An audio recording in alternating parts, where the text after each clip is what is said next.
Welcome to football alchemist. മേലെന്ന് കുറച്ച് സൗണ്ടൊക്കെ ഉണ്ടാവും, പണി നടക്കുന്നതുകൊണ്ട്.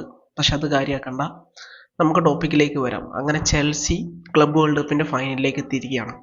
അവർ ഫ്ലുമിനൻസിനെ 2-0 എന്നുള്ളൊരു സ്കോറിനാണ് പരാജയപ്പെടുത്തിയിട്ടുള്ളത്. സോ ഇത് അവരെ സംബന്ധിച്ചിടത്തോളം വളരെ പോസിറ്റീവായിട്ടുള്ള സംഗതിയാണ്. എന്ത് വൈസ് നോക്കുകയാണെങ്കിലും, ഇപ്പോൾ ഫിനാൻഷ്യൽ വൈസ് നോക്കുകയാണെങ്കിൽ തന്നെ അവർക്ക് കുറേ ഫൈനൊക്കെ അടക്കാനുണ്ട്, ബാഴ്സക്കുണ്ട്.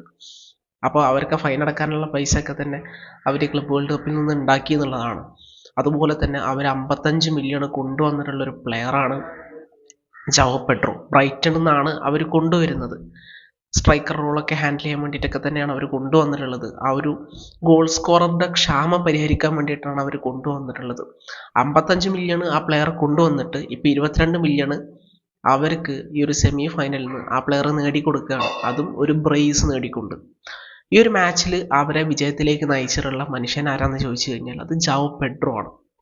അടിച്ച 2 ഗോളുകളും ഒരു പ്രോപ്പർ സ്ട്രൈക്കർ അടുത്തുനിന്ന്, അല്ലെങ്കിൽ ഒരു പക്ക ഗോൾ സ്കോറിങ് ഇൻസ്റ്റിങ്ക്റ്റ് ഉണ്ട് എന്ന് കാണിക്കുന്ന തരത്തിലുള്ള ഗോളുകളാണ്. ഫസ്റ്റ് ഗോൾ നോക്കുകയാണെങ്കിൽ അവിടെ ജാവോ പെഡ്രോ തന്നെയാണ് അവിടെ പെഡ്രോ നെറ്റോക്ക് ആ ബോൾ കൊടുക്കുന്നത്, ആ ബോൾ അവിടെ വിൻ ചെയ്ത് കൊടുക്കുന്നത് പ്രസ് ചെയ്തുകൊണ്ട്. അങ്ങനെ പെഡ്രോ നെറ്റോ ബോളായിട്ട് പോകുന്നു, പെഡ്രോ നെറ്റോ ക്രോസ് ചെയ്യുന്നു, അത് സിൽവ ക്ലിയർ ചെയ്യുന്നു. അപ്പോൾ കറക്റ്റ് പൊസിഷനിൽ അവിടെ ജാവോ പെഡ്രോ ഉണ്ട് എന്നുള്ളതാണ്. ഓൺ പൊസിഷനിൽ ആളവിടെ നിൽക്കുന്നുണ്ട്. അതായത് അവിടെ നിന്ന് ക്ലിയർ ചെയ്താൽ എങ്ങോട്ടാണ് ബോൾ പോവുക, ആ പൊസിഷനിൽ ആൾ നിൽക്കുന്നുണ്ട്, ബോൾ എടുക്കുന്നു, നല്ലൊരു കിഡിലൻ കർവ് അടിച്ചുകൊണ്ട് ആളത് പോസ്റ്റിലേക്ക് കയറ്റുകയാണ്. നല്ല സൂപ്പർ ഗോളായിരുന്നത്. അത് കാണുമ്പോൾ മരസ്കൻ്റെ ഒക്കെ റിയാക്ഷൻ കാണും. ഇങ്ങനെയാണ് മരസ്കൻ്റെ റിയാക്ഷൻ, അത് തന്നെയാണ് നമ്മളുടെ എല്ലാവരുടെ റിയാക്ഷനും. അങ്ങനെ ഫസ്റ്റ് ഗോള് ഗംഭീര ഗോളായിരുന്നു. ഈ ഒരു മാച്ച് ജാവോ പെഡ്രോൻ്റെ ഫസ്റ്റ് സ്റ്റാർട്ടാണെന്ന് കൂടെ ആലോചിക്കണം. അപ്പം ഗംഭീര ഗോൾ അടിച്ചു തുടങ്ങി. അങ്ങനെ ഫസ്റ്റ് ഹാഫ് 1-0 അവസാനിക്കുന്നു. സെക്കൻഡ് ഹാഫിലേക്ക് എത്തുന്ന സമയത്ത് ഒരു കൗണ്ടർ അറ്റാക്കിംഗ് ഗോളാണ് അവിടെ ജാവോ പെഡ്രോ നേടുന്നത്. ആ കൗണ്ടറിൽ വരുന്ന സമയത്ത് ജാവോ പെഡ്രോ ബോക്സിലേക്കാണ് എൻ്റർ ചെയ്യുന്ന സമയത്ത് 3 ഓപ്ഷൻസ് ഉണ്ട് അവിടെ. 3 ഓപ്ഷനും ആൾക്ക് സ്വീകരിക്കായിരുന്നു. പക്ഷെ ആള് വളരെ കോൺഫിഡൻ്റ് ആയിട്ട് ഒറ്റ മൈൻഡിൽ ഷോട്ട് എടുക്കുകയാണ്. അതും കിൻഡൽ ഷോട്ട്, പവർഫുൾ ഷോട്ട്. അതാണ് പോസ്റ്റിനെ തുളച്ചു കണ്ടുകൊണ്ട് ഉള്ളിലേക്ക് കയറി എന്ന് പറയാം. അങ്ങനെ 2-0 ലീഡ് ചെൽസിക്ക് നൽകുകയാണ്. ആ 2-0 ലീഡ് പിടിച്ചിട്ടാണ് ചെൽസി നേരെ ക്ലബ് വേൾഡ് കപ്പിൻ്റെ ഫൈനലിലേക്ക് എത്തുന്നത്. ഒരുപാട് ക്രെഡിറ്റ്സ് ഈ ഒരു മാച്ചിൽ ജാവോ പെഡ്രോ എന്ന് പറയുന്ന പ്ലെയർ അവരുടെ ന്യൂ സൈനിങ് അർഹിക്കുന്നുണ്ട്. ഫൈനലി അത്യാവശ്യം സ്കോറൊക്കെ ചെയ്യാൻ പറ്റുന്ന ഒരു സ്ട്രൈക്കറെ കിട്ടിയെന്നാണ് ചെൽസി ഫാൻസ് പറയുന്നത്. ആൾക്ക് സീസണോടനീളം ഈ ഒരു ഫോമൊക്കെ തുടർന്ന് പോകാൻ വേണ്ടി പറ്റുമെന്നൊക്കെ ഉള്ളത് നമ്മൾ എന്തായാലും കണ്ടറിയേണ്ട ഒരു കാര്യമാണ്. എനിവേ ഭയങ്കര പ്രോമിസിങ് ആയിട്ടുള്ള ഒരു സൈനിങ് ആണ്. വളരെ പ്രോമിസിങ് ആയിട്ടുള്ള ഒരു ടാലൻ്റ് ആണ് ജാവോ പെഡ്രോ. കാരണം 23 വയസ്സ് മാത്രമാണ് ആളുടെ പ്രായം എന്നുള്ളത്. സോ ഇനിയും ഇമ്പ്രൂവ് ആവാനും ഒക്കെ ഉള്ള ഒരു പ്ലെയറാണ്, പ്രൈമിലേക്ക് എത്താനുള്ള ഒരു പ്ലെയറാണ്. പിന്നെ അതുപോലെ തന്നെ എടുത്തു പറയേണ്ടതെന്ന് പറഞ്ഞാൽ മാച്ചിൽ കുക്കുറേൻ്റെ ഒരു സേവ് ഉണ്ട്. അതായത് ആ കാനൻ്റെ ത്രൂ ബോളിൽ നിന്ന് ആ ഫ്ലുമിനൻസി പ്ലെയർ വന്നിട്ട് ബോൾ നേരെ പോസ്റ്റിലേക്ക് ഇടുന്നു.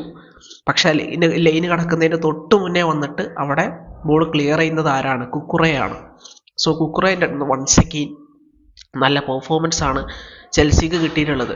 കുക്കുറേൻ്റെ ഏറ്റവും വലിയൊരു ക്വാളിറ്റി എന്താണെന്ന് വെച്ച് കഴിഞ്ഞാൽ ആൾക്കൊരു സെൻട്രൽ ബാക്കിനെ പോലൊക്കെ തന്നെ ഡിഫൻസീവ് ക്വാളിറ്റി ഉണ്ട് എന്നുള്ളതാണ്.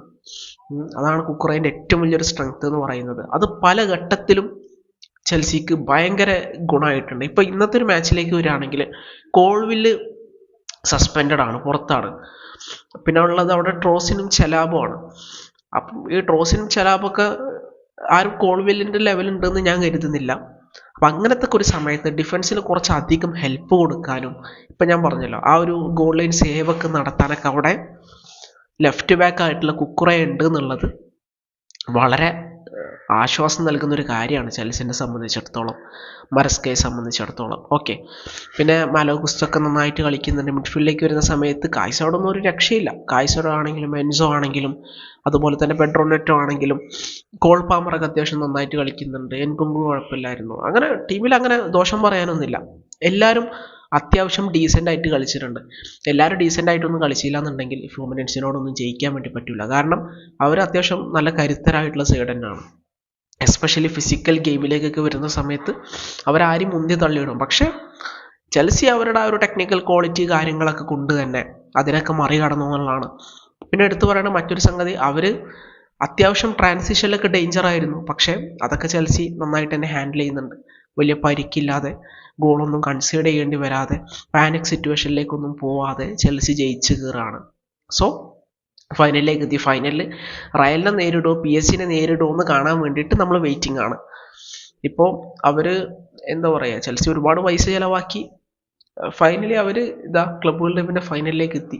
ഈ ഒരു കപ്പ് അവർക്ക് അടിക്കാൻ കഴിഞ്ഞു കഴിഞ്ഞാൽ അതെന്തായാലും വിമർശകർക്കുള്ള നല്ലൊരു മറുപടി ആയിരിക്കും. നമ്മുടെ എൻസോ മറസ്കൻ്റെ സൈഡിൽ നിന്നൊക്കെ നോക്കുകയാണെങ്കിൽ വിമർശകർക്കുള്ള ഒരു ടോപ്പ് മറുപടി ആയിരിക്കും. അതും എസ്പെഷ്യലി ഫൈനലിൽ റയലിനെയോ PSG തോൽപ്പിച്ച് കഴിഞ്ഞാൽ. എനിവേ നമുക്ക് കാത്തിരുന്ന് കാണാം. അപ്പോൾ അത്തരം കാര്യങ്ങളൊക്കെ തന്നെ പറയാനുള്ളത്. പിന്നെ നിക്കോളാസ് ജാക്സൺ സബ്സ്റ്റിറ്റ്യൂട്ടായി വരുന്നുണ്ട്. ചങ്ങായിയുടെ ഗോൾഡൻ ചാൻസ് മിസ് ചെയ്തു. അപ്പം നോക്ക്, കഴിഞ്ഞ സീസണിൽ നിക്കോളാസ് ജാക്സൺ ആണ് ഉണ്ടായിരുന്നത്. ഇപ്പോൾ അത് ജാവോ പെഡ്രോ ആയി കഴിഞ്ഞു. സോ കൂടുതൽ ഗോൾസ് ചെൽസിക്ക് ഇനി എക്സ്പെക്റ്റ് ചെയ്യാം എന്നുള്ളതാണ്. ഡിസിഷൻ മേക്കിങ്ങിലേക്കൊക്കെ വരുന്ന സമയത്ത് ജാവോ പെഡ്രോ അത്യാവശ്യം കുഴപ്പമില്ല, ഫാർ ബെറ്റർ ദാൻ ജാക്സൺ എന്നാണ് പേഴ്സണലി എനിക്ക് തോന്നിയിട്ടുള്ളത്.